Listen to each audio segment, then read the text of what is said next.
Welcome to Straight Talk and Retirement. Your no-hype source for financial advice and making informed choices about your retirement planning. Get on the phone to talk today at 314-931-5877 or text your question to 84126. The opinions voiced in this show are for general information only and are not intended to provide specific advice or recommendations for any individual. To determine which investments may be appropriate for you, consult with your attorney, accountant, and financial advisor or tax advisor prior to investing. Securities offered through LPL Financial, member FINRA SIPC. Investment advice offered through Private Advisor Group, a registered investment advisor. Private Advisor Group and JBL Financial Services, Inc. are separate entities from LPL Financial. Now, here are your retirement coaches, Jeff and Aaron Lapidus. Well, hello, St. Louis, and welcome to Straight Talk on Retirement. You're live and local, St. Louis's favorite financial call-in show. I'm Jeff Lapidus, the former president of JBL Financial Services. Our office are located in beautiful, almost sunny, downtown Olivet, Missouri. I am a 45-plus year veteran of the financial services area, a fee-based financial planner and wealth manager. And I'm usually joined, except they're taking a little birthday vacation week, with my oldest prodigal daughter, Erin Lapidus, the president of our company. She's a certified financial planner as well as wealth manager. And my son-in-law, Rob Markham, our life insurance and fixed annuity sales specialist. Naturally, they would say good morning to me, otherwise they'd be in trouble at this particular moment.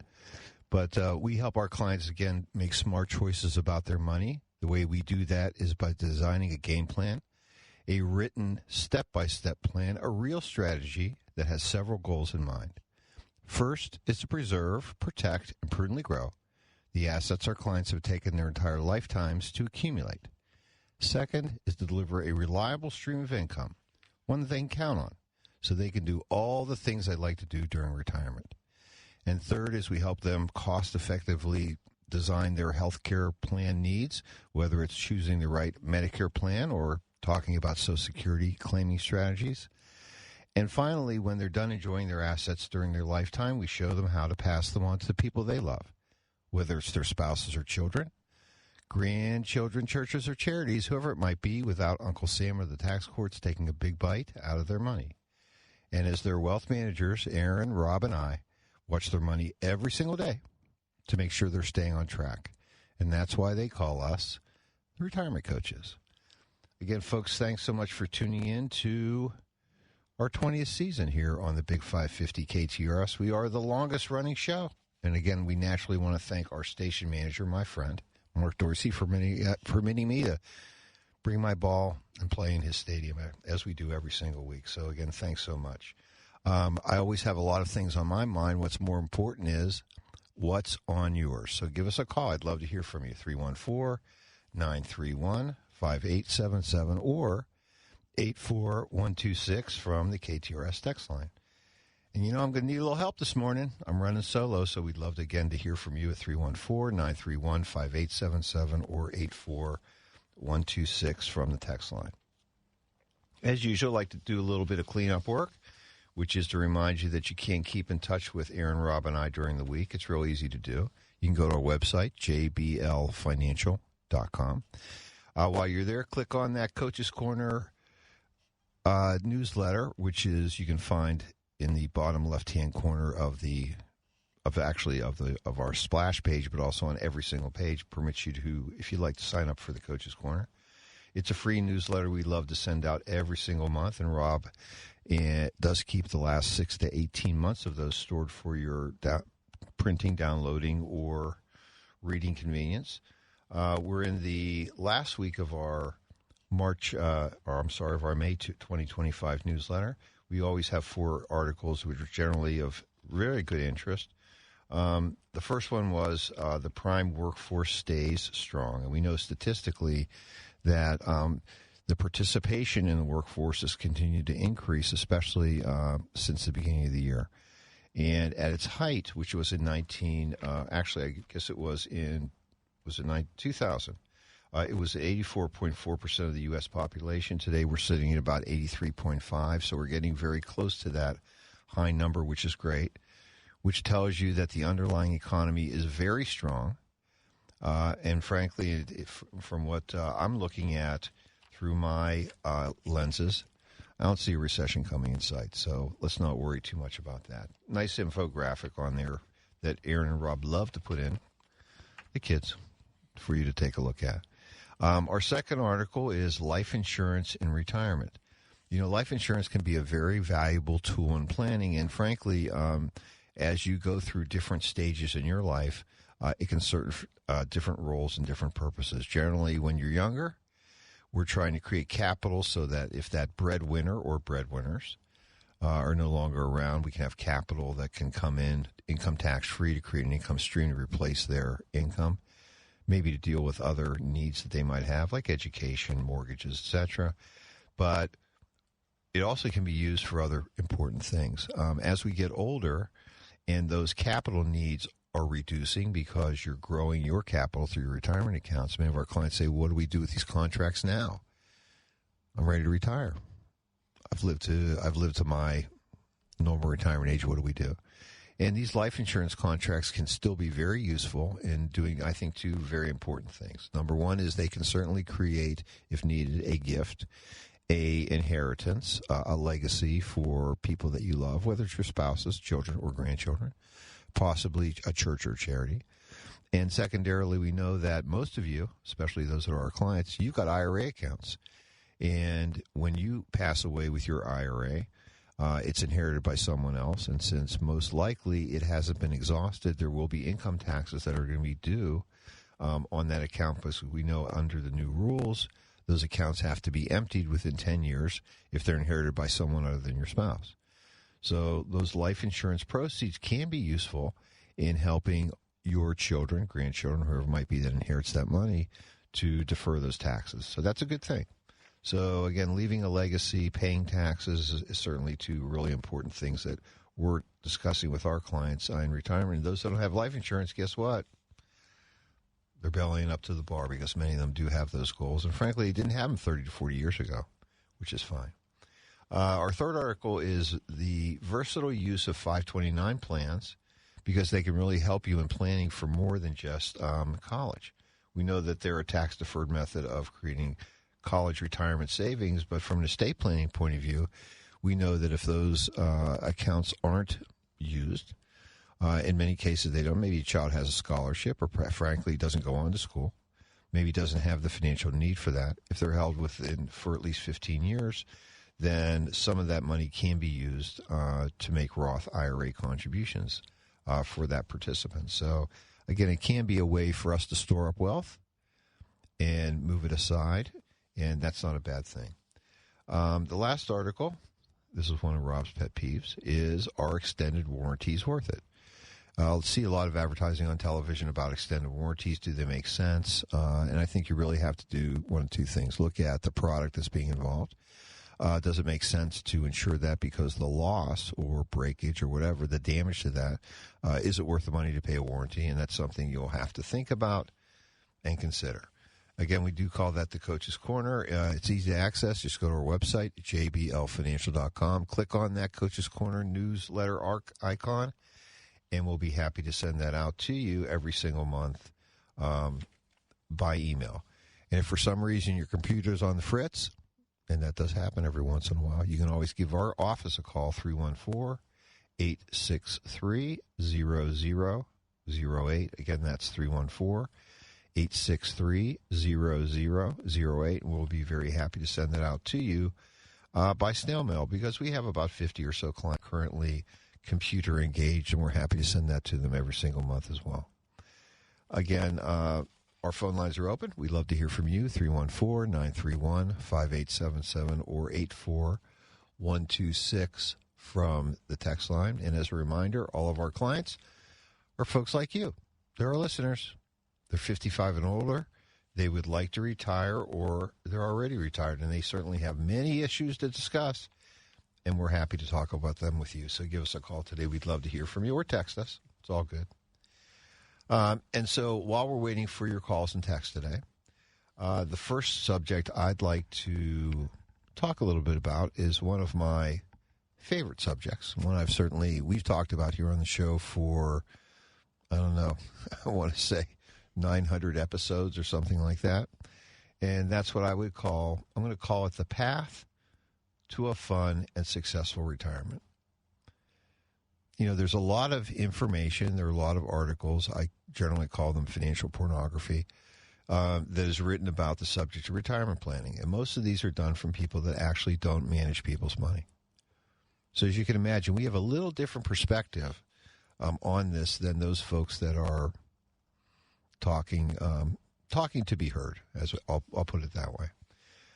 I have found that in doing this for the last 20 plus years, that it really comes down to one thing: replacing your paycheck.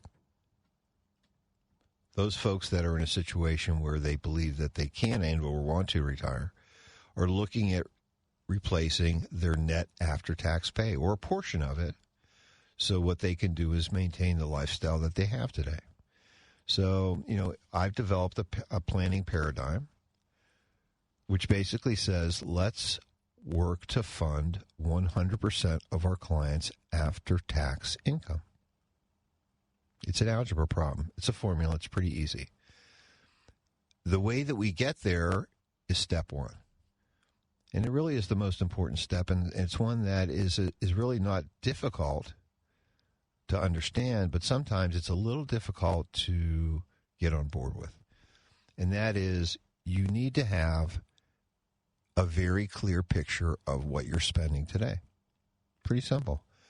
And there are really two ways to realistically address this. Number one is look at your net paycheck. If you have a spouse, both of your net pay, if you both have your paychecks, how much is being deposited into your account every single year? Are there other sources of income that might be coming in? Whether it's rental income, farm income, consulting fee income, it's whatever it might be. We're going to put those on the side. But how much is really being deposited by your paycheck every once a week, every 2 weeks, however your employer does this? How much is that amount? And out of that amount, are you actually saving net anything every month? From that amount, we know that you're doing pre-tax saving through 401ks or 403bs, IRAs. But how much is really left at the end of the year? Is your savings increasing? Is it staying the same? And for most folks, they're coming back and going, you know what? We're spending all of it. We're doing as much pre-tax savings as we can, but the rest of it we're consuming. And that's cool, because that becomes our number. What we also want to identify, secondarily, is are there certain extraordinary or what we call non-recurring capital expenditures that you want to make? Do you plan to replace your car in the future sometime 1, 3, 5 years down the road?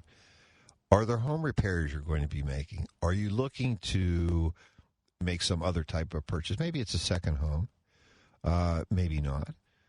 Maybe it's an RV. Maybe not.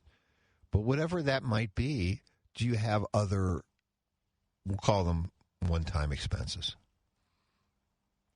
And really the next question you have to ask yourself is, are the sources of income that will help me fill that gap reliable?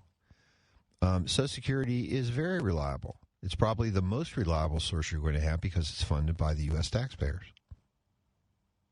Government's never missed a Social Security payment, and they never will, because where are they getting it from?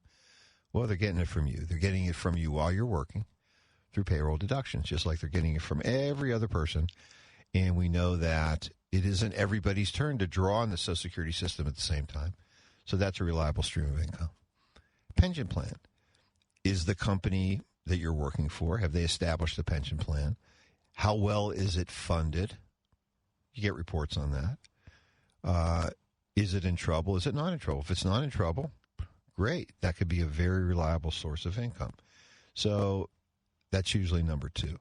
Number three, and one that many folks count on, is Social Security benefits. And the real question becomes, when should I elect these? Which option is really then best for me? Am I electing on my spouse's benefit? Am I electing on my benefit? And it really becomes a timing of faucets. For many folks, what they're doing is they have a need to not take Social Security benefits the minute they retire. And there's a variety of reasons. One of them might be that they're still working. If you're under your normal retirement age, most folks that we're talking to today, it's 67. If you're under 67 and you decide to collect your benefits, if you have any earned income, that is wages, there's take back. If you earn more than the take back amount, they're taking money back from you. Doesn't make sense. And unfortunately, then you're also stuck at that level where you began your initial election. So what do you do? Well, in many cases, what folks may consider doing is drawing from other retirement plan sources, right? I'll start drawing from my IRA because I'm over 59 and a half, right? It's cool. No tax penalty. Maybe I'm drawing from my after-tax savings. Maybe I'm drawing from a Roth IRA. We really very rarely see that, but because Roth is usually used for the big purchases. When I want to pay off my mortgage. I want to buy that new car. $40,000 today. Hello. I want to make that deposit on maybe that RV or that second home or whatever it might be. But in either case, we have to make some decisions. And again, it's really a math problem. Faucet management. Which faucets are we going to turn on when? And when are we going to take them off? And the other thing is I like to say, and we've kind of talked a little about this, is jars. I think about things as faucets and jars. And the reason I do is it kind of goes back to when I was young. When I was a young man, very young, I would, as you know, I'm a native Pittsburgher, and I would visit my grandparents, and my grandma on her bureau, as she called it, she had 3 jars. One was for the women's group, one was for the temple, another one was for another charity that she was supporting, and she would drop money in the jars. And when they got to a point that she felt they were full enough, she would then empty the jars and redo the process. All of us have jars, whether it's our monthly income jar, maybe it's a jar that we're filling to deal with a one-time purchase, a significant one, or even maybe an intermediate one. I want to buy a new TV. It's going to be $1,000. It seems like they're almost all they used to be $1,000. New television. I want to redo the deck. Whatever it might be. So we may be filling jars for those reasons. We may even be filling jars for fun stuff. A vacation with my spouse. A vacation with my grandchildren. Or maybe I'm in a situation where I know I need to help them a little bit, maybe when it comes to school or camp or something else. But again, filling up jars and emptying jars. Now, we know that if that continued income need, cash flow need, let's say to grandchildren as an example, to help them with school, is going to be like a kind of a permanent one, then I would certainly have to add that to my monthly income jar because it's something that's going to be for real. So again, we start with determining what is our real spending every month. Secondarily, we're talking about, do we have other spending that we need to deal with? We've identified those jars that we're going to be putting money into.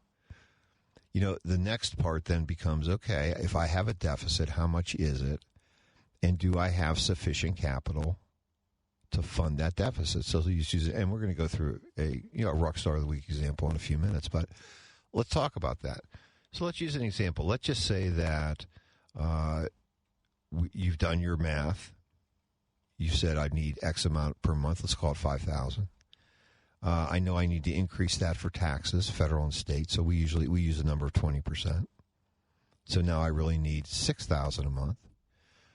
My Social Security benefits, assuming I'm normal retirement age, and I want to take those, or I will be eventually at some point in time. Let's say they run $3,000 a month. So that means I'm short $6,000 a month. So let's just assume I have no other pension or other sources of income. Well, algebra is pretty easy. We take $3,000 a month. We multiply it by 12, $36,000. We divide that by 4%, or multiply it by 0.25 if you want. And that comes out to be $900,000 4% being a prudent rate of withdrawal over a long period of time, one that we feel comfortable with, and one is kind of a rule of thumb in the financial advisory business, so that we're really pulling income and not necessarily with the hope of not digging into our capital. If you have $900,000, woohoo, you're good to go. If you don't, well, guess what? Now we've got to figure out how do we get there, and can we get there? And that's important. So, again, that would be really what we're doing. And then really the last part is, okay, so we know we need a certain amount of capital to fill that income deficit area, right? We then need to think about designing a portfolio that has the goal of developing at least a 4% return or more to deliver the income that we need. And then finally, and we think this makes a lot of sense, is to have a coach to monitor that game plan to make sure that you're staying on track. Not only financially on track, but frankly, emotionally on track. Am I meeting my expectations in retirement? Am I doing all the things that I want to? Have I fixed the relationships that I need to fix? Am I doing things, is my day being filled in a meaningful way? Those are the things that we like to talk about. And, and then in many cases, as our clients get older, we're then talking about how do we pass on the assets to the people that we love, that we have loved. How do we do it in a tax-effective way? How do we do it in a meaningful way? And sometimes it's called how do we do it in a meaningful way during life, and then maybe also after we're passing. So it's all good. And really, that's what a game plan is. It's simply an algebra problem. The science, which is doing the math, and the art, which is developing a portfolio to deliver the results that you need.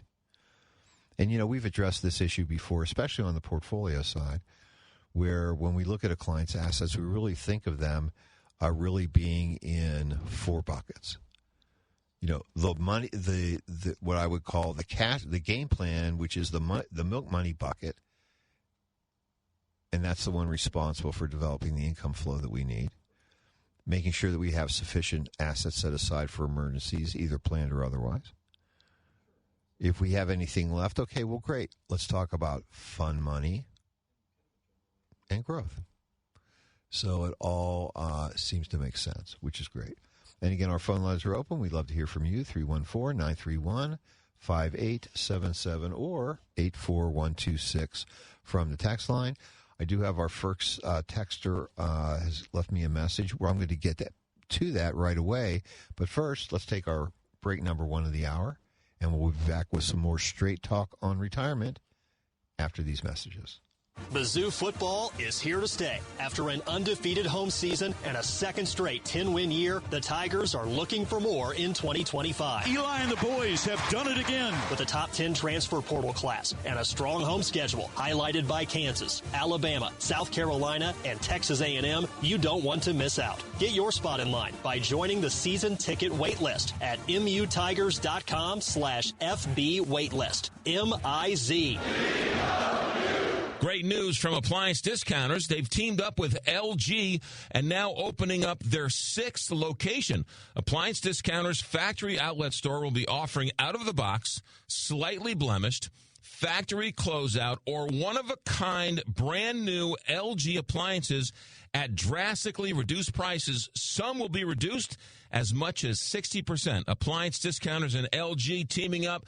Now 6 locations. To find the one nearest you, theappliancediscounters.com. Hi, it's Bob Ramsey for AAA Home Services, a local, family-owned and family-run American Standard air conditioning dealer that's been keeping St. Louis comfortable and safe for 55 years. They service all brands, so schedule them to service your AC before it gets too hot. And if you need a new system, they'll give you a fair and honest estimate on American Standard, voted #1 by Consumer Reports. You'll get the best pricing and tax credits of 2025. Call AAA at 636-397-3200, online at AAASTL.com. Call AAA. We're on our way. Kirkwood Florist has been family-owned since 1951, delivering extraordinary floral experiences every day for every event. And they'd like to wish everyone a happy and safe Memorial Day weekend. Kirkwood Florist salutes all service members who made the ultimate sacrifice. services to keep us all safe. Milo's Bocce Garden on the hill where St. Louis plays bocce would like to wish everyone a happy and safe Memorial Day weekend. Milo's Bocce Garden salutes all the U.S. servicemen and women who made the ultimate sacrifice to keep us safe and protect our way of life. Welcome to Staples. Hi, I hear Staples prints it all. Oh, you bet. Posters, banners. Can you print it all for Father's Day? Oh, of course. Photo gifts like canvas prints, photo puzzles. Can you print it all for graduation? Sure can. Custom cards and invites. Can you print a huge banner with the grad's picture? Oh, definitely. Even an embarrassing baby picture? Oh, those are the best kind. I know, right? Print it all for dads and grads at Staples. And right now, get 40% off custom cards, invites, and photo gifts. N75 exclusions apply. Visit staples.com/print for details. Overland Shade Company has been providing St. Louis with the best shades and window treatments for homes and businesses since 1946. Overland Shade would like to wish everyone a happy and safe Memorial Day weekend while honoring and remembering all the U.S. service members who made the ultimate sacrifice to keep us safe and protect our way of life. This is Aaron Lapidus, the retirement coach. Wouldn't it be great to have a game plan, a real strategy, so that no matter what was going on in the stock market, the economy, or the world, you could be confident about your retirement? Wouldn't that be great? If you're within 5 years of retirement, call me today at 314-863-0008. That's 314-863-0008. Or send me an email at aaron@jblfinancial.com to arrange your free coaching session. Let's get started on your retirement game plan today. Let's talk about smart choices for your money. It's Straight Talk and Retirement on the Big 550 KTRS. Here are your retirement coaches, Jeff and Aaron Lapidus. Well, welcome back to the show. It's 10:32 here on the Big 550 KTRS. I'm Jeff Lapidus, the retirement coach. This is not Home Alone version, but the kids have left me for this weekend, so I'd love to hear from you, 314-931-5877 or 84126 from the text line. And I love the folks, I love to hear their voices, so we do have a call on line one. John, good morning. Hey, Jeff. Thanks for taking my call. I really appreciate it. You're welcome. I appreciate you calling. I was getting lonely out here. Hey, I've got kind of a question I don't hear asked too often on your show. Just give you a quick background. My wife and I are in our late 40s. We should, if everything goes according to plan, we should have plenty, I guess you would call us oversavers. Should have plenty of money for retirement to the point where we can just basically live off of interest, dividends, and have a decent amount of money left over for our kids after we pass away. Fabulous. So my question is, I'm kind of curious what other people have done and how they go about passing down money. So I'd like my kids to have it, but I don't want to necessarily give it to them, if that makes sense. Sure. So I want them to have a little bit of a piece of the pie, but I also want them to kind of, be able to, sustain for themselves as if they didn't have it at all. Like, I might not even tell them that it's there. Okay. For psychological reasons. I don't know. I hope they wouldn't act any differently or, go about their life any differently if they knew it was there or they had something waiting for them. But, I'm just kind of curious if you could give me some suggestions on what other people have done or if you have any ideas of your own or how that works, how people go about doing it. Well, that's terrific, John. I really do appreciate your call, and I'm very happy to answer that question. What it sounds like to me is that you're looking at a situation where if you don't want your children to have full access and or immediate access to those funds, then you're going to be looking at a trust. And the other side of this is, God willing, you and your wife live for a normal life expectancy. So think about this. You're only in your 40s today. Most likely you're going to leave this planet probably in your 70s to your 80s. Those kids are going to be pretty close to your age, okay? So when they are in a position to receive inheritances, if you want to put up a wall between them and the money, that's what we call trust. And you can use if you want to, you can use a third-party trust company, if you don't trust them, to dole out the money to them, and they can do that for care, comfort, etc. So they can access money to do the things that they need to do. If you're fortunate enough to have grandchildren, and hopefully Aaron and Rob are working on that today, what will happen is that you'll want to have goals for them, and you may have savings goals for them, and you may have inheritance goals for them. So what it really sounds like is that if you don't want them to have full access, you will need to have a trust. And what you'll need to do is visit with your attorney, create that trust. It'll be what we call a living trust. So basically what will happen is you'll have full control of the assets during your lifetime. And what will happen then is through your will at your death, it will then create new trusts for their benefit. And those trusts can say, hey, they gives out. I mean, you may even have it in your will today. My child reaches age 25, they get a part of it. The age 35, they get a part of it. 45, they get a part of it. I would say that most parents feel exactly the same way that you do. They don't know what the future is going to be like for their children. They could be, it sounds like in your case, the kids could be in their teens, early 20s, whatever it be. You don't know what their careers are going to be. You don't know what their marriages are going to be. So having some legal protections in there through a trust may be something that you want to do. Secondarily, and actually I had a meeting with a client yesterday. I happened to go and visit with her attorney. With her, it's kind of fun. We do this once a year, and we update her estate planning. She and her husband took the position that they did not want their daughter-in-laws, they have two sons, that they didn't want their daughter-in-laws to inherit any of their money. Their money would go to their children, their two sons, and after that it would skip over their daughter-in-law and go to their grandchildren because it was their money. The comment that I made during the time that we were together is just something that, look, you guys, you've been listening to me, you know who I am. I'm just going to tell you what's on my mind, which is our generation was never in a position, or we're the first generation that's in a position to have to make these choices. Parents, grandparents, most of them, at their passing, you got a home, you got a couple CDs if you were lucky. If they had pensions, well, they stopped. When they had Social Security, it stopped. So there weren't a lot of assets to pass on or to keep from my children's spouses.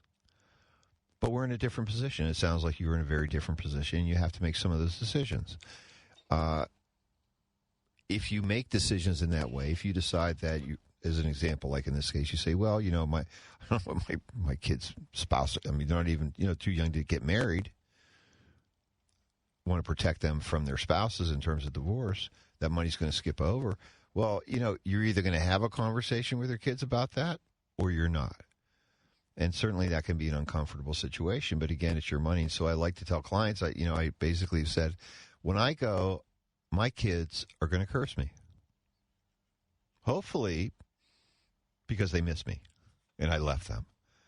But no, unquestionably, it's going to be because of what I decided in terms of what I was going to do with my money. Assuming I'm the last man standing, and if my wife is, she's promised that she won't, but, I don't always believe her.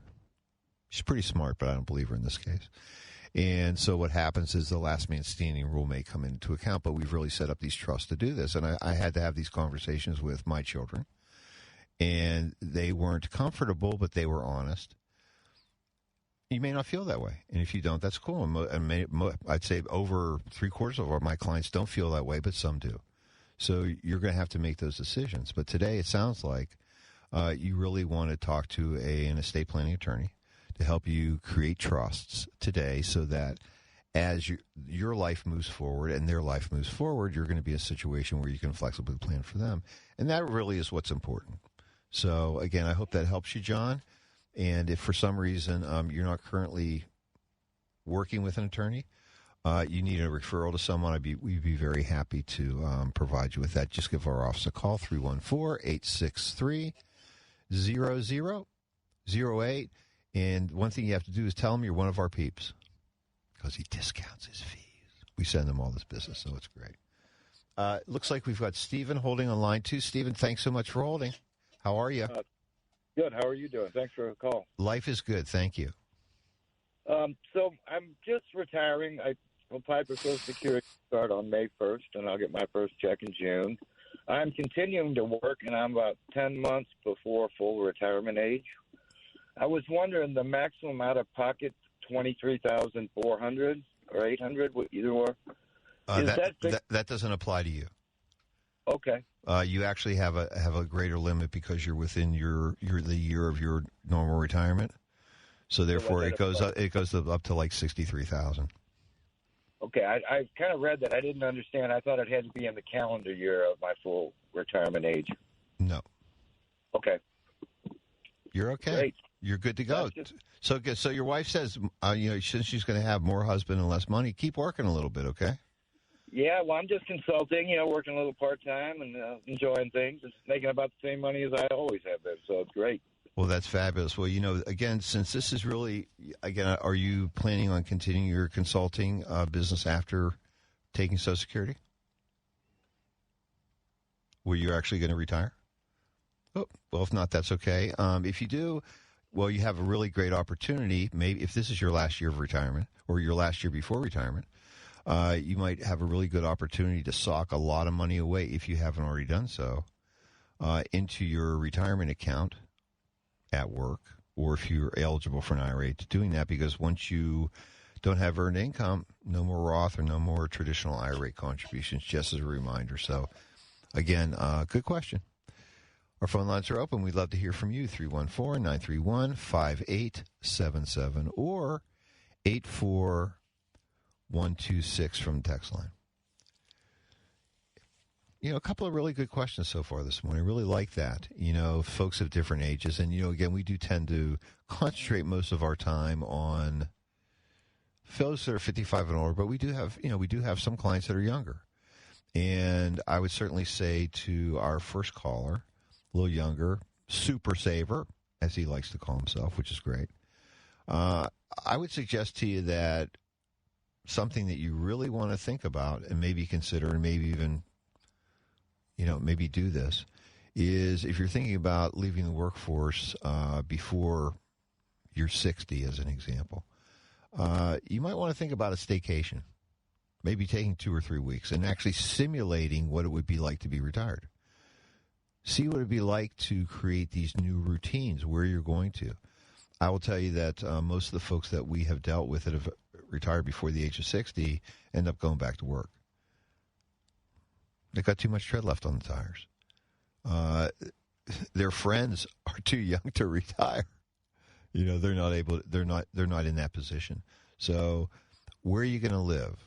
What are the relationships you're going to have? What are you going to be doing with your time to fill that time, that gap time that you now have, is real important.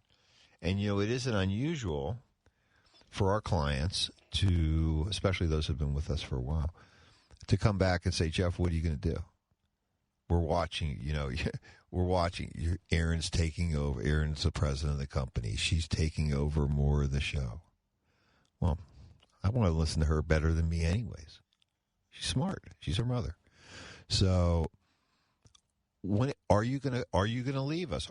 Well, I don't plan to, but are you going to retire? And the answer is you're already looking at it.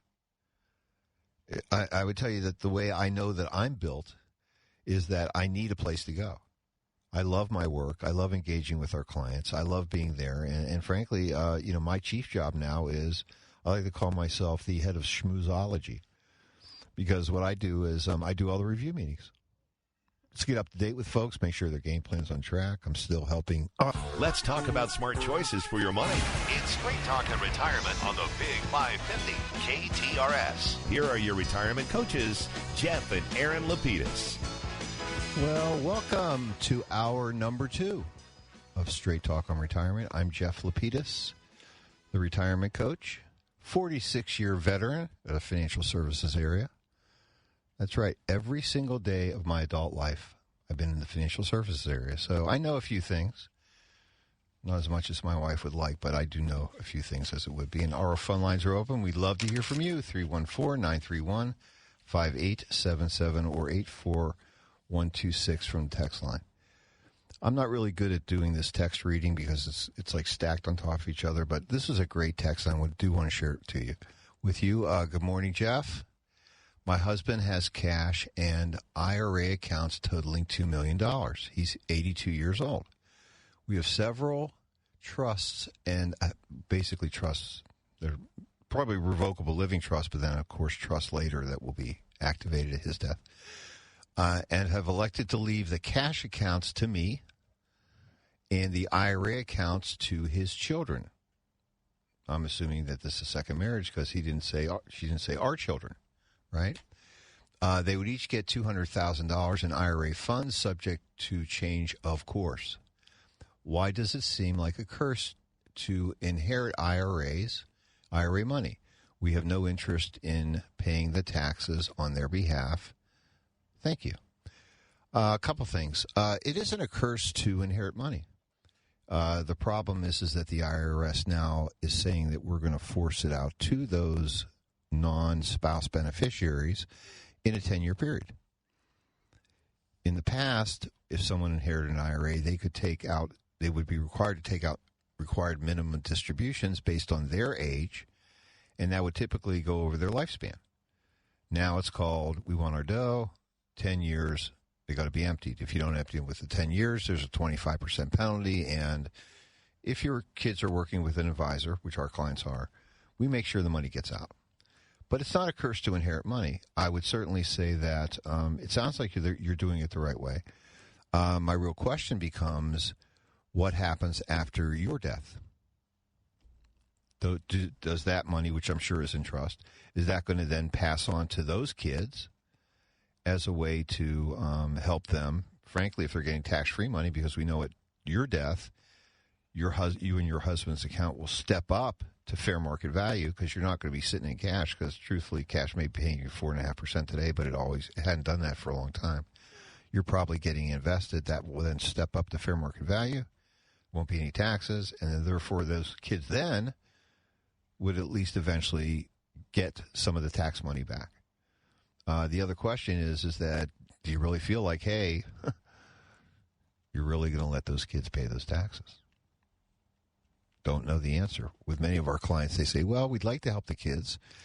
And what they're doing is, and certainly this is something that I have done, which is I've changed the life insurance, and my wife also, we've changed our life insurance beneficiaries to our children so that at our passing, when they get these IRAs from us, and they'll be substantial, they're going to have to make those distributions, but they'll have money to pay the income taxes. So I don't know, again, if your husband has life insurance, if it's needed, if you have it, if it's needed. But that's certainly something to consider. And that was a great text question. Thank you so much. Appreciate that one. Again, our text line is open at 84126, or you can give me a call. Love to hear your voice, 314-931-5877 or 84126 again from our text line. And the fun part is that we've been on the air for 20 years. Folks hear us and they go, yeah, you know what? I think I want to join this gig. They'll come and visit with us for a coaching session. It's fun. It's free. It's at our offices in Olivet. We have free parking, our own building, our own parking lot. Great coffee, good snacks. And we sit down. We call it a coaching session because we really get to find out where you are. What are the things you want to achieve? Because our first question is, how do you hope we can help you? That's the beginning of the conversation. You tell us what you like. We're hopefully able to answer your questions. In most cases, the folks want to know, hey, do I have enough? Can you design a game plan for me so I'll feel comfortable with my income? And then, frankly, will you take over the investment management of those assets from me so I can have more time to do things I want to do, which is not watching my money? And that's something that we certainly can do if we mutually agree that makes sense. And usually that happens in anywhere from 2 to 3 meetings, which is kind of fun. There's never a charge for those meetings. They are literally free until you engage us. And if you do engage us, you pay us an investment advisory fee. It's 0.25% per quarter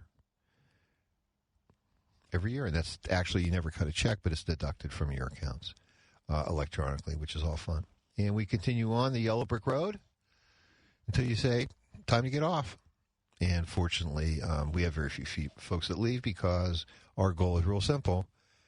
Create your game plan, keep you on track, be your advisor in terms of answering questions you have, not only just on investments, but also on the financial planning side, which truthfully is the fun part, really the more fun part. And then in many cases, which we do have to do, is to assist in the transfer of your assets from you to the people that you love at the time of your death.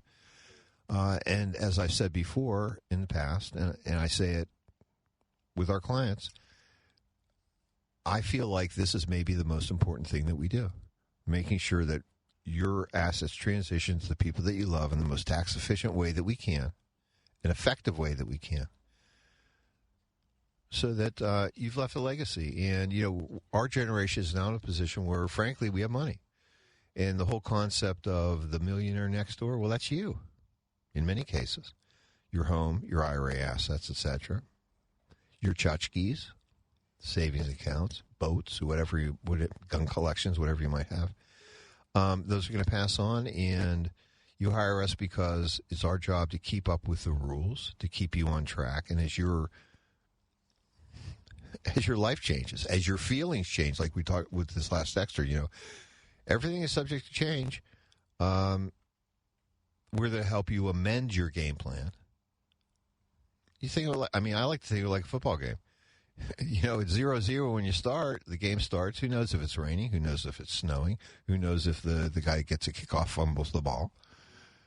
You're playing offense and you're playing defense. You have to play both sides of the ball all the time. The ultimate goal is to win, and winning is, in our opinion, is helping you deliver the income that you need so you can maintain the same lifestyle that you had from an income point of view after you retire than before that you retired, and then B, passing on what you have to the people that you love. And fortunately, at the end of the day, your attorneys draw the documents, but guess who does all the hard work?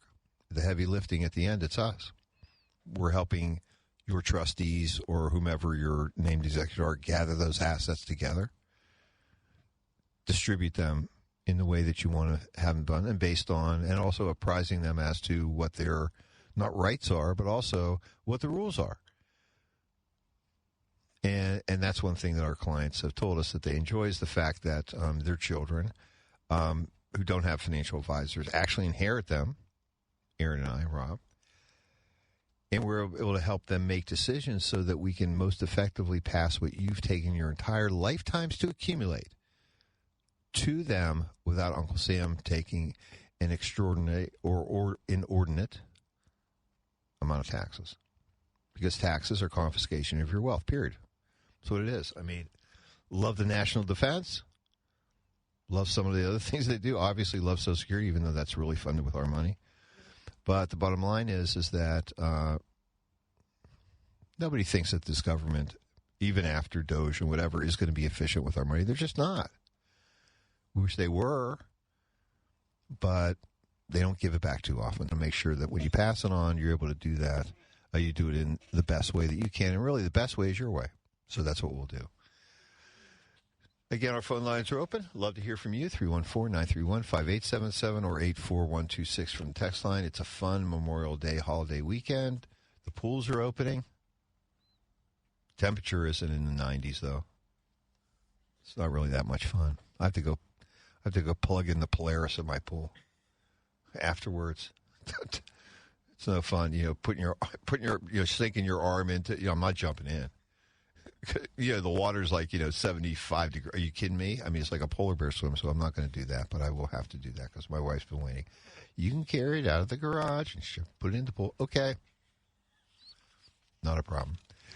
Well, great. Again, while we're waiting for your phone lines and your texts, let's get to our rock stars of the week. Love to have this segment, one that we really kind of create. And what we're talking about is folks that have more capital and more cash flow than they need so they can do all the things they want to do in retirement. Let's talk about Dawn and Donna.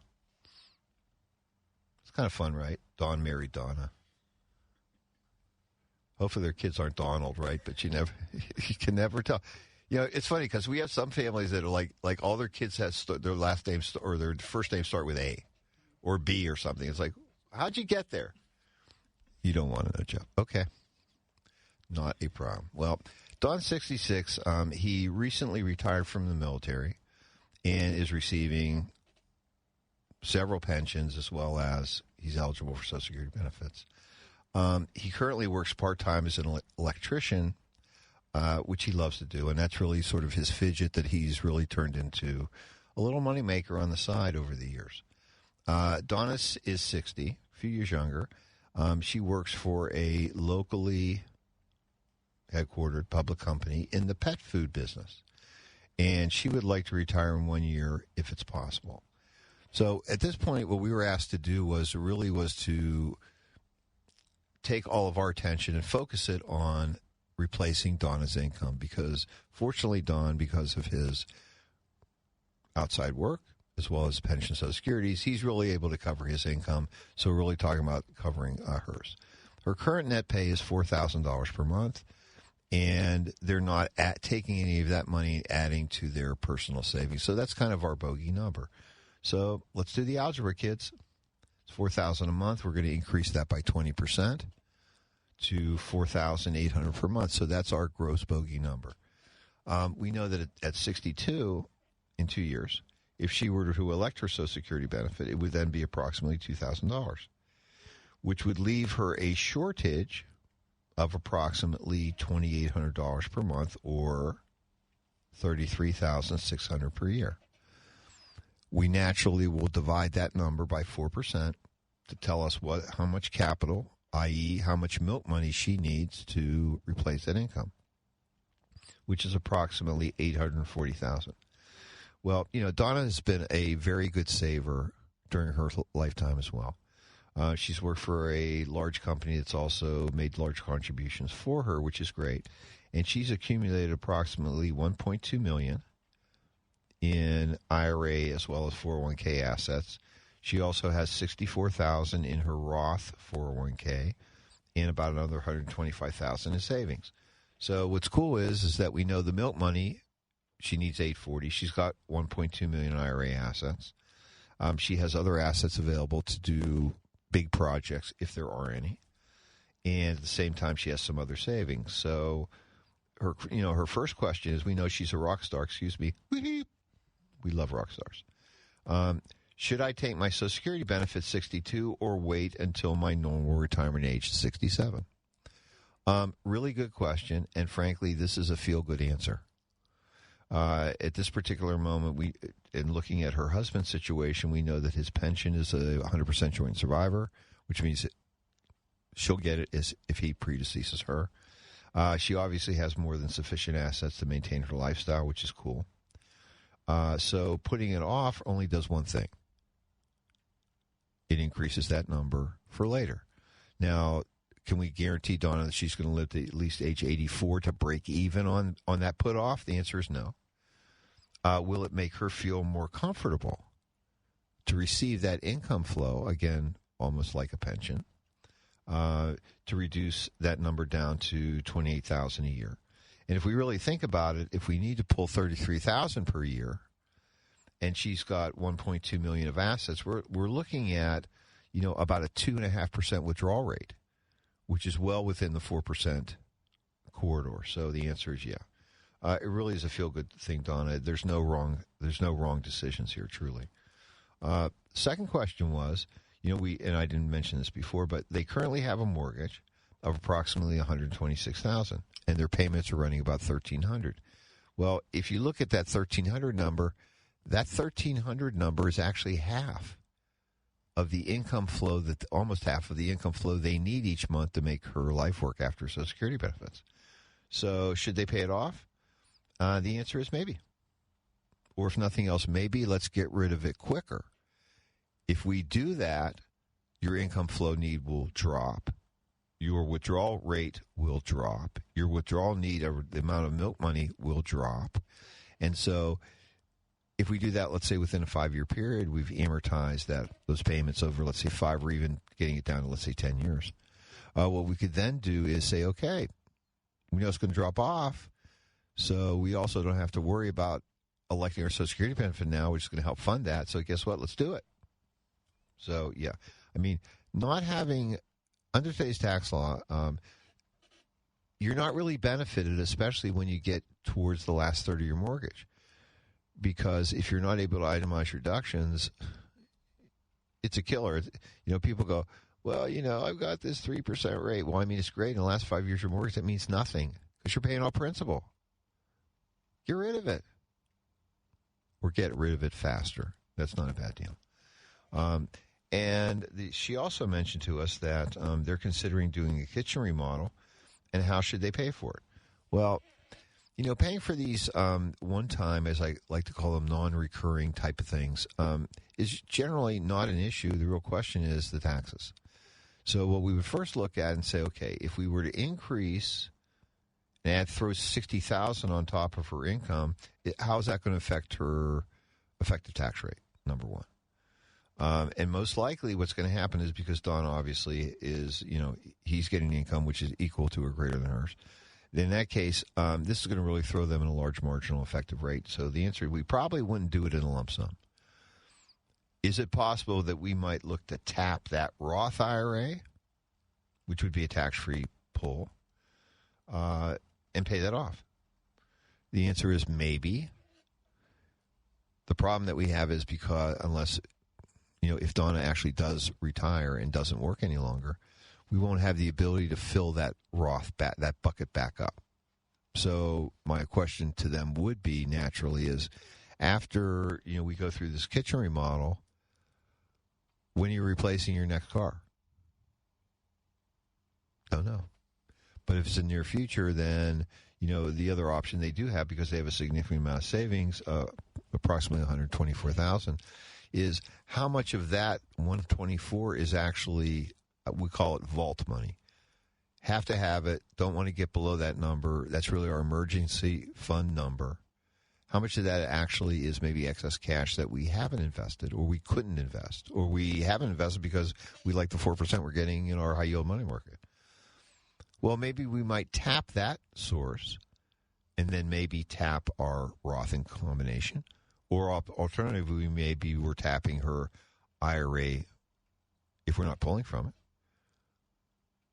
Because we know that if she does elect her Social Security benefit, 85% of it is only going to be subject to tax. 15% won't. It's tax-free. Obviously, the law may change. We'll have to see what those final revisions are. But figuring out where to pull, what spigot to turn on, and then obviously when they get rid of their mortgage, what are we turning down? What are we turning back up? Is something that has to be considered. And I would just tell you in general, one thing that Aaron and Rob and I really prefer to do is to not tap people's, and this is it's probably opposite of what you heard or read. We don't love to tap people's non-retirement after-tax assets. We don't love to tap them because we know stuff happens. Stuff happens all the time where you need to grab cash. You need to be liquid. You don't want to tap your retirement plan. You don't want to pay withhold income taxes. It can happen. And it not only can happen, it does happen. And so by not draining these out as a way to save tax on the front end, frankly, maybe tax efficient today, but is it truly tax effective over a long period of time? And I would tell you the answer to that is no. It's just not. You get to a situation where the only thing you're pulling are retirement assets. Guess what? Cha-ching, cha-ching, cha-ching. That's what you're doing is you're bringing up the register every single time to pay Uncle Sam, and it can become expensive. Right? I mean, it could cost you 20% on federal. It could cost you 25% on federal. It's not fun. Again, obviously what that does is it takes a big hit to your capital. And frankly, by having after-tax assets gives you more flexibility. Fun story. I do have a few golf buddies. I mean, people will play with me actually the second time after they played with me the first time. I don't have to pay them in most cases because I tell a lot of fun stories. But I have a client, my good golf buddy of mine, and he hates his neighbors. He hates them. It's not like they leave beer cans or old tires in the front yard, but he just doesn't like the way they maintain their lawn and et cetera, et cetera. I mean, it's funny because in Florida we're building a house, which, where I'm going to be during the winters temporarily. And we live next to the yellow house. It's like, oh, my God. My wife is like, I love that yellow. Are you kidding me? You and your next husband can live it. I'm not living in a yellow house. Sorry. Okay. But I love these folks, and they don't live in their house. And so they're looking. They're looking. They're out looking. They're going to be changing their residence. And they found out that to downsize, which is to go from like a 2-bedroom home, 2,800 square feet, down to a 2-bedroom home ranch, 2,500 square feet, costs more. Doesn't sound right, but it does, or it costs the same. And so we're always looking at, okay, where are we going to get the money? Well, they've accumulated a fair amount of savings, which they have invested with us, and we're going to tap it if we have to. Capital gains versus ordinary income certainly makes sense to look at that. So, taxes are something that have to be really considered, Lou, in every single equation that you do. But you have to think about it over a long period of time. And truthfully, long period is even just 5 years. The tax code is a political football. It just is. I mean, we never did this, and certainly I never bought into this, but for how many years have you heard taxes are going up in the future? Taxes are going up in the future, right? Oh, my God, the Trump tax cuts are going to sunset. You got to do stuff. I mean, how many people followed advice where they were wrong? Well, let's put it this way. They're not wrong yet, but they're probably going to be wrong in about 30 days. You never plan for things you don't know. You have to plan for what's sitting in front of you. That's what I think is prudent. And I can just tell you that having done this all my adult life, stuff happens. You have to be prepared for emergencies. You need to have cash beside. And if you do, you never have enough. Okay? And that's okay. But at least to have a down payment or a head start or give yourself the flexibility to do that, to plan, to go forward. That's what it's really all about. And if you have that flexibility, and that's something that, again, we really like to and we encourage our clients to work into their plans. And then when it comes to practice, people call and say, I need $5,000 for this. I need $10,000 for this. Like, okay. What's the next $10,000? Right? I mean, is this the first part? Is this the first installment of many, or is this just a one offer? And usually their questions are they have two questions in their mind. And I know you guys if you're thinking about this today, hopefully you're not driving, you don't wreck, etc. But at this moment, where's it going to come from? And is it going to cost me taxes to get at it? And then number two, is it going to tip the apple cart? And that's really what the big deal is. Do my withdrawals, am I going over that sacred 4% line? And if I am, how long am I going to do it? And am I going to back off? Because I can bet if you don't back off, it's very difficult to plan to earn more than that over a period of time, because unfortunately the markets they don't go straight up.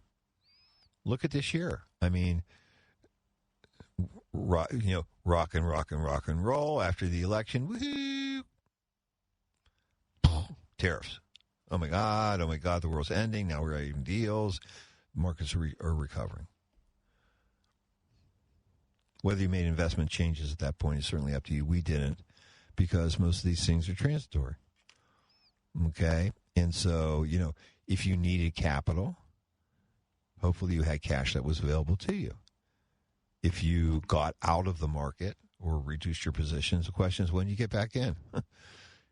If you're waiting for some clarity or calm waters with this administration, you picked the wrong people, because stuff's happening every day.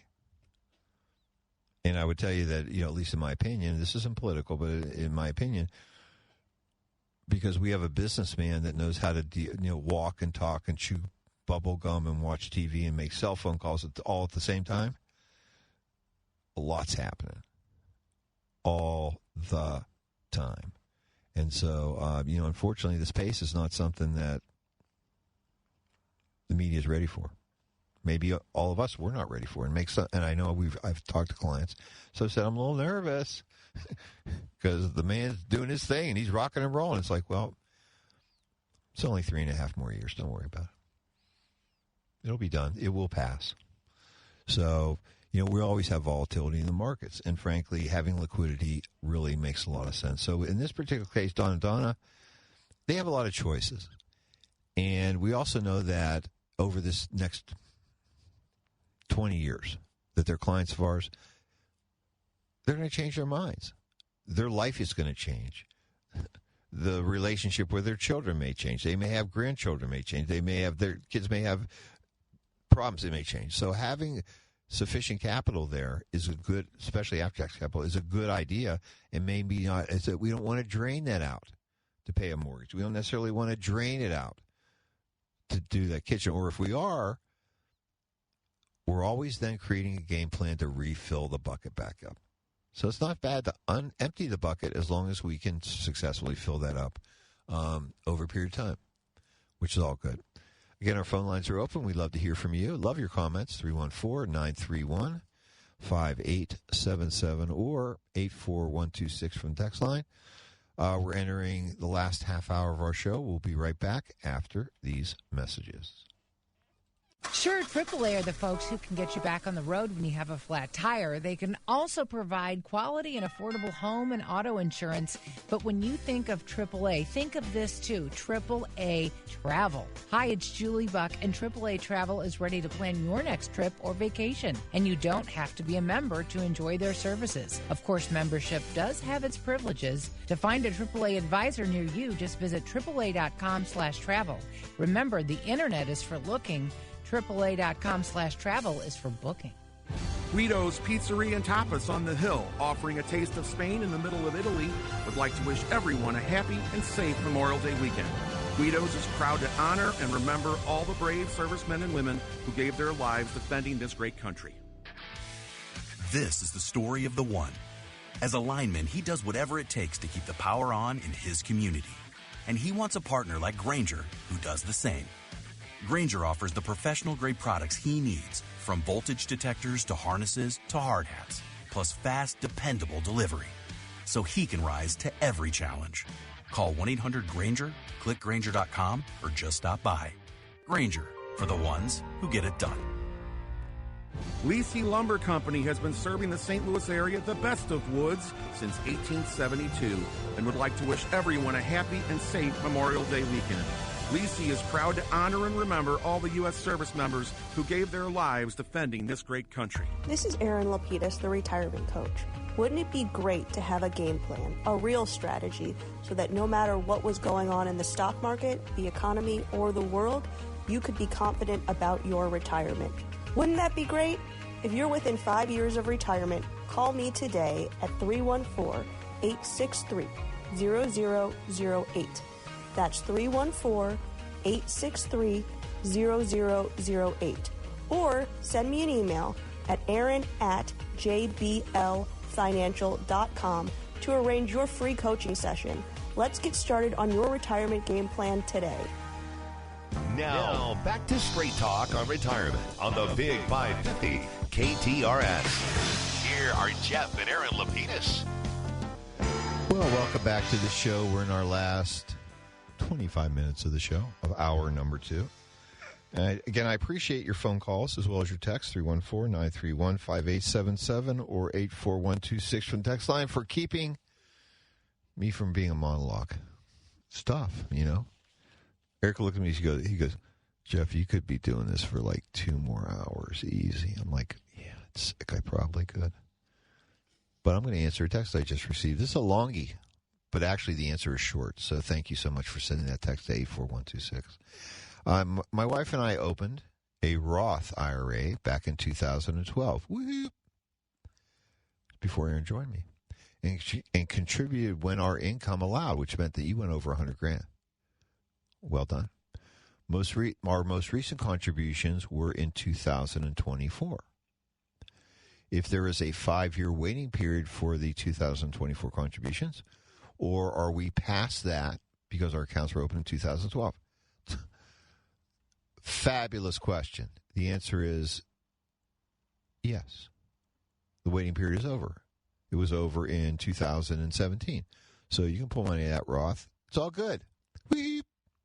Another question is, my wife converted her 401k to a Roth IRA while working. Sorry, Chucky. Is there a 5-year waiting period for that? She converted it in 2023. The answer is yes. If that was her first money into a Roth IRA. If she did hers in 2012 like you, and she just added it to her Roth IRA account, the answer is no. At least that's what my answer is. You might want to check with a CPA if you have one before making a distribution, but I would tell you that you fell under the rules. It all starts when you make that first contribution to the initial opening of that Roth account. Go over 5 years, you're good to go. I guess what I'm interested in wondering is why. Why would you convert your Roth while you're working instead of waiting until after you stopped? Lower tax bracket would have made sense. And frankly, why convert at all? Unless, of course, you love your children. And, you know, mine are listening. I know my older one is. She's not gone to slot machine. She doesn't play slot. She's a poker player. She's really good, too. She goes to these tables, and, you know, she's just this pretty young adult woman. And she sits at these tables, and all these men are looking at her going like, what is this little girl doing at the table? And then she takes all their money, and, you know, she smiles because she's been taught to do that. And it's good. But I don't think she's a little early for her to start today. But I would certainly say that, you know, I love my daughter. I have 2 of them. I'm not converting my Roth for you. Sorry, I'm not paying Uncle Sam. You can wait. You get my life insurance. You'll be good to go. So not a problem whatsoever. Good question. Our phone lines are open. Love to hear from you. 314-931-5877 or 84126 from the text line. So I wanted to share something with you. And this is kind of an interesting thing about the Secure Act 2.0, which basically is the big act that changed how Roths, or I'm sorry, not how Roths, actually the Roth was covered, but really how IRAs, when they pass on to other folks, how they're taxed. And what's interesting is that beginning in 24, it also allowed for spouse beneficiaries, which typically you think of, you know, hey, spouse gets tax-free, she's not subject to the rule, to either elect to be treated as an employee for RMD purposes. And this is a big deal. Before this, the spouse had only one of 2 options. They could either roll over that IRA to their IRA, or they could remain as a beneficiary by taking it as an inherited IRA. So they treated themselves like they were a non-spouse IRA, therefore they had to, you know, empty it within 10 years. Okay? And the reason they would do that is that if the spouse was significantly younger, what they could then do is begin to make distributions from that IRA and not be subject to the 59.5 rule, because if you add it to yours and then you're under 59.5, guess what? You got 10% penalty. So if the spouse is employee sole designated beneficiary and RMDs have not yet begun, which means that the employee had begun to take RMDs, the distribution period after the participant's year of death is determined under the Uniform Life Table, which is the table that we use to figure out anybody's RMDs, allowing the spouse to choose to defer RMDs until the year in which that spouse attains age, their RMD age. So if there's a big difference, that means they could really let this thing go and grow. We've done this with many clients, and really what we're really not even doing is we're not even like taking it out of the deceased spouse's name. It's just sitting there, and it's like not taking money, which is kind of cool. With this election, if an employee died before starting the RMDs, surviving spouse can delay until it's theirs, which is kind of nice, until either the earlier of them reaching their RMD age or their deceased spouse reaching their RMD age. So if you wanted to in other words, if you want to include in yours, if you're already taking money, it's cool. If you don't want to include it in yours, you can set it aside. That's kind of cool.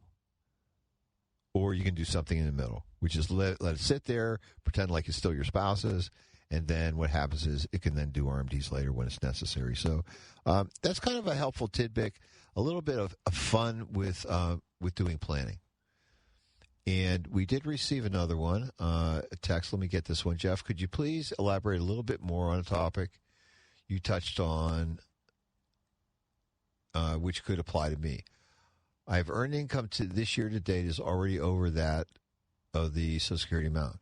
Does the $23,400 earned income threshold number apply to me? The answer is no. In the last year, the year before you retire, or the year you're reaching your RMD or your Social Security eligibility age, NRA, it goes up to like 63. That's how it works.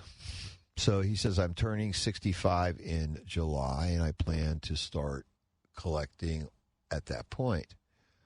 So if you're, unfortunately, that's not right, because your normal retirement age is 67.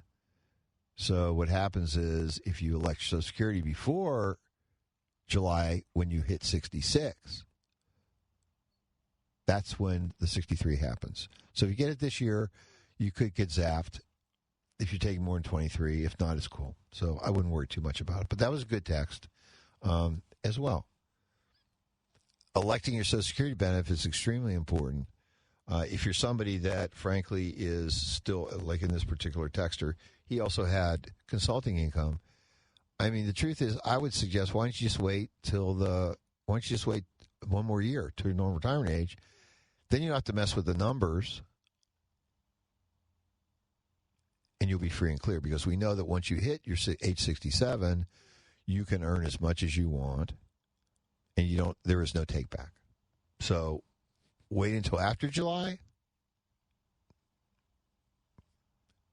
of next year, not this year, of next year, if you don't want to deal with the increased take back, because you're stuck with the 23 too, which is good. Or at least it's good to know, if nothing else, which is kind of fun.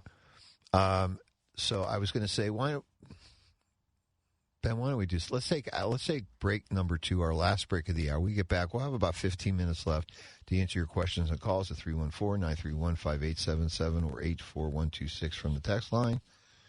So don't touch that dial. We'll be right back with more Straight Talk on Retirement after these messages.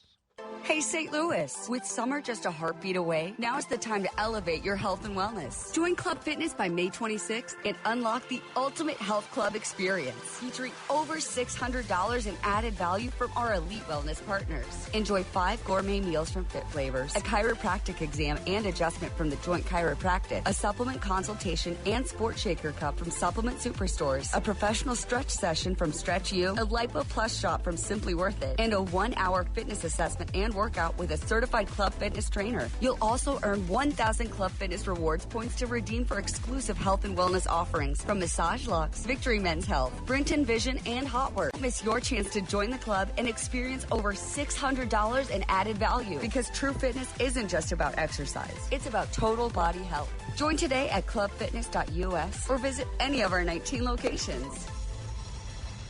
The storms are back, the wind, the hail, the damage to the roof. And when the roof gets damaged, who do you call? You call John Bill Roofing. But the storms are back. You know who else follows the storms? The storm chasers. These are the teams of people who come and leave a note on your door, mailbox, maybe your windshield wiper, and they tell you to call, and you think you're getting a deal. You give them half the money, and you never see them again. With John Bill Roofing, they've been in this business for a long time right here in St. Louis. They live, work, and play, and they guarantee you to give you the best price on your roof. When the roof gets damaged, your first phone call is to John Bill Roofing, 1-800-NEW-ROOF, 1-800-NEW-ROOF, or johnbillroofing.com. Roofing, siding, gutters, John Bill Roofing. Residential, commercial, industrial, a company you can trust, a company that lives, works, and plays right here in St. Louis. Make it local. Make it John Beal or johnbillroofing.com. This is Jeff Lapidus, the retirement coach. Wouldn't it be great to have a game plan, a real strategy, so that no matter what was going on in the stock market, the economy, or the world, that you could be confident about your retirement? Wouldn't that be great?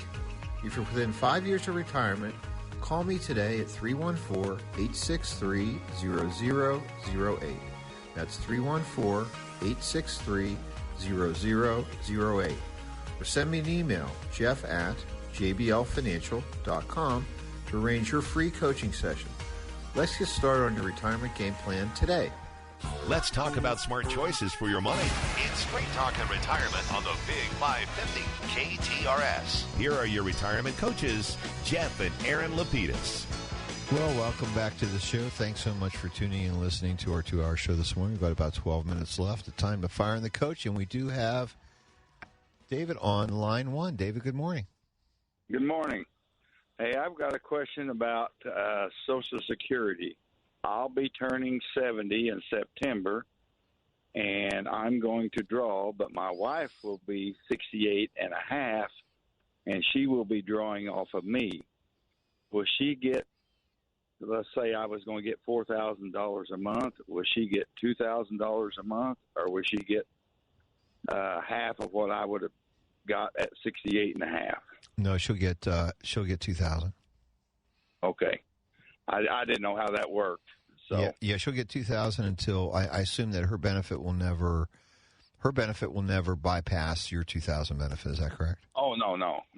We actually set it up to where I got all the Social Security so we could draw more that way.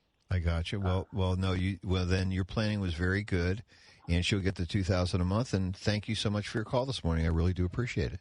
Thanks for thank you very much. You're very welcome. Thanks for listening to the show. And then certainly what you want to do is confirm that with the Social Security Administration. Easy to do. Only takes about 10 hours to get a phone call through, but it's cool. You know, what can I tell you? So we do have some texts at 84126, and love to fill up this text line. We've got about 11 minutes left. Jeff, is there a required minimum distribution on a whole life insurance policy? The answer is no. First of all, life insurance cannot be owned inside of an IRA. So therefore, there's no RMDs. However, your life insurance never has this RMD issue whatsoever. However, annuities do. If you have not exhausted an annuity contract that you have before you're age 95, they're going to send you the dough. That's what they do. And actually, we've been, over the last several years, what we've been doing is extending, because most contracts actually had they call that the settlement date. If you ever look at the front, you're like, Jeff, what is the settlement date? And what it is that it's basically the date where they're going to do that. It used to be age 90. What we're doing is we're signing a form with all our clients and extending it to 95. There's no cost for them to do that, which is cool. Hello, Jeff. I love when they call me by my name. They don't do that with Aaron, I don't think, right? Say the kid. Okay. Hello, Jeff. I'm eligible for a pension with an 8.5% payout. Sounds nice. The amount is under $900 per month. The issue is the company that will come from, and it's actually not the company. It's the pension plan. Company doesn't pay the benefit. Actually, they put money into a plan which is going to pay the benefit. Is not all that viable. Well, you got issues, brother. And I feel it may go bankrupt at some point. Are you aware of the PBGC, Pension Benefit Guarantee Corporation rules, and by which they could cover that amount or a part of it? Okay, so what happens is that the PBGC is going to take a look at your benefit amount. They're going to look at, first of all, they're going to look at the plan assets. They're also going to say, okay, what do we owe? Who are the people that are receiving benefits? What are the and those not receiving it, what are the vested benefits? How much does a company actually owe as an income payout? They're going to come out to a present value number. They're going to compare that to the assets. If they're super underwater, there's an issue. What they'll do is they'll most likely reduce the benefit amount. Typically, they can go up I think they can go down to as much as a third. Don't hold me by that. Your pension plan would actually be able to tell you that. The other thing is that even though the company may have financial issues, assuming that you're not in a health and welfare plan, which means you're a union employee, what happens is that they have certain minimum funding standards that they're required to meet. So guess what? You can get a report. They will give you a report. They are required to give you a report to tell you where they stand. So even though they may be on the fritz, your pension plan may not. I hope that helps you. Hope it makes you feel better, because that's what I would do, is I would get a copy of the report, find out how much of those benefits are actually funded. Because what will happen is that if the markets continue to improve, that pension number gets bigger, and then what happens is they can cover more benefits. If it goes down, it goes the other way. So that's certainly something that you can take a look at. Really good text question. Phone lines are open. Love to hear from you. 314-931-5877 or 84126 from text line. So we have about 8 minutes left, and so what I'd like to do is go back to a couple of other subjects that we've talked a little bit on in the past, not spend a lot of time on them, but really go through them. First one was, we'd started a topic back about 2 weeks about 5 questions you should be asking your financial advisor, assuming you have one. And I think these are all important questions to ask. Am I on track to meet all my goals? Good to know. Am I prepared to handle unexpected events? It's a big deal. Do I have enough emergency fund? Is this something we should be concentrating on, etc.? Is my current investment strategy in line with my long-term goals and the current market environment? That's a dynamite question. And it's one that certainly should be answered, and hopefully in a way that makes sense for you. The fourth one is something we've talked a lot about today, is taxes. Am I maximizing tax savings and other tax strategies? And the truth of the matter is the tax strategies that we have are really limited, but it's how you implement them is where the juice is, okay? That expert, I like to think of ourselves as plumbers, expert plumbers on turning up and down faucets, managing those faucets is important. Social Security benefits are a dynamite benefit, because at the maximum, 85% of them under today's law, only up to 85% is subject to federal income tax. 15% is not, which is great. How's that fit in your game plan? That's fine. And the last one is, what will my legacy look like? If it's important for me to pass on assets, what is a reasonable expectation I might have if I'm not expecting to consume them? Good question. Important one to ask your advisor, but another important question is Marie. Marie has a question today. Marie, good morning. Welcome to the show. Thanks for calling. Hello. Do we have her, Eric? Okay. Hi, Marie. Marie's giving me the silent treatment. It's okay. Love to hear from you, Marie. It looks like she had a question about, maybe it was a bank. It looked like it said something about a bank trust company. Here we go. Hello, Marie. Hello. Yes, I'm going to have a need to use a bank trust company, and my question is, how do they make money beyond the fee? The fees that they are proposing seem to be the very same rate as a fee-based financial advisor. But right. The thing that I'm interested in is, because I don't have a really good depth and breadth of resources, human resources to manage my trust, is the fact that they will pay bills on my behalf and a few other services. But they don't seem to be charging any more for that. So I'm just curious, what's the rest of the story? Well, I was going to suggest, it sounds like the story here is that the trust company that is available through your financial advisor is not willing to provide the services that you want. Because in reality, what happens is when the bank takes over, they're taking over the investment part as well. And, with our clients, we urge them, and, it's called You Want to Keep Us.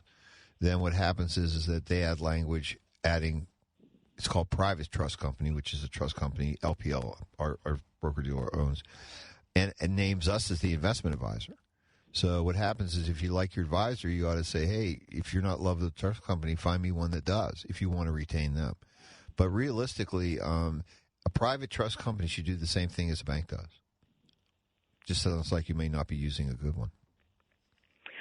So if they're planning to manage my investments and pay the bills and some other ancillary things, file tax returns, that's a big deal too. Yeah. Yes. So if that is what they're able to do, and still for the same rate as my financial advisor, I don't know how they do that. Is my concern. I don't know what else must be hidden that I don't understand. Well, there isn't anything hidden, but what happens is that your financial advisor is charging you a fee. Yes. For financial advice. Well, they're going to have that too. Oh, okay. Yeah, so it is. That's why I was suggesting to you that if you haven't already done so, you should be making an inquiry to your financial advisor about, do they have a trust, is their broker-dealer associated with a trust company, i.e., do they own a bank that is the trust company? And if not, can you get me one? Because I will tell you that our firm has one, but the other thing is that we are aware of other third-party trust companies that would love for us to bring their trust business. So this is a competitive business, and in most cases, if you want your financial advisor associated with your money after your death, I would urge them to do their job while you're alive and find you a trust company they can work with. And that would be at no additional fee beyond what my advisor already charges, it sounds like. Well, that's right, because the trust company's fees don't come into action until they're engaged. So what would happen is they would be engaged in, bringing the assets together, which they don't really charge because the financial advisor does all that. They're going to be charged at doing the getting you getting your tax ID number, and then also preparing the tax returns and paying the bills and all that kind of stuff, and then obviously working your financial advisor in terms of distributions. Now, in your case, if you're retaining assets in this trust that you're creating for a long period of time, then you're obviously engaging them for a while. The other thing is that, truthfully, is that if your trust says, my kids get the money, okay, they get it outright, we're giving it to them, etc., then you really don't even need a trust company. Okay. I mean, because realistically, what's going to happen is that your advisor is going to help gather the assets. They're going to have to create they're the ones that create the new accounts for your beneficiaries to receive. And then what happens is that they're doing the transfers internally with the money, and if you're not putting any stops on them, because that's really what a trust is. Trust says I don't trust, so therefore we're holding back some of this money. So if you don't really need those services after your death, your advisor should be saying you don't need a trust company. Yeah, I'm more concerned about what happens if I'm incapacitated and. Well, that's where a trust company will help you. Okay. And thanks so much for your call, and we'll be back next week with some more Straight Talk on Retirement.